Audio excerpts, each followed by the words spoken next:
Handa raw sumagot si Pangulong Bongbong Marcos sakaling may maghain ng impeachment complaint laban sa kanya, ayon sa palasyo. Tungkol naman sa napipintong panibagong impeachment complaint laban kay Vice President Sara Duterte, utos daw ng Pangulo, imbestigahan ito, gaya ng pag-iimbestiga sa flood control projects. Narito ang aking unang balita. Sa kasagsagan noon ng usaping impeachment laban kay Vice President Sara Duterte, inihayag ni Pangulong Bongbong Marcos na hindi siya sang-ayon dito. This does not make any difference to even one single Filipino life. So why waste time on this? It will tie down the House, it will tie down the Senate, it will just take up all the time and for what? For nothing. Hindi rin natuloy ang impeachment trial ng bise matapos pigilin ng Korte Suprema dahil labag daw sa saligang batas ang ginawang proseso ng Kamara. Pero ngayon patapos na ang one-year bar rule sa Pebrero at maaari na uli maghain ng panibagong impeachment complaint, iba na ang tono ng Pangulo, batay sa kwento ni Palace Press Officer Undersecretary Claire Castro.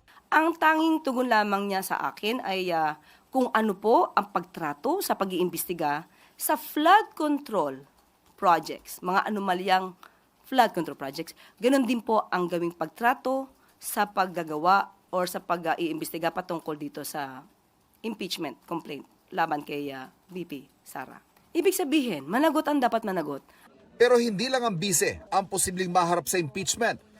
Ayon kasi kay House Senior Minority Leader Edgar Erice, may nagkakasalan ng reklamong impeachment laban kay Pangulong Marcos na i-endorso umano nang hindi bababa sa dalawang kongresista ang hindi niya pinangalanan. The usual suspects, kilala nyo naman yung mga yun. Si mga anti-Marcos and pro-VP, yun yung mga magpa-file ng complaint. Merong at least sabi niya, 2 or 3 legislators who are endorsing it. Tila batid na agad ng palasyo kung sino nasa likod nito na para umano hindi maungkat ang mga isyu laban sa bise na dati na nitong pinabulaanan.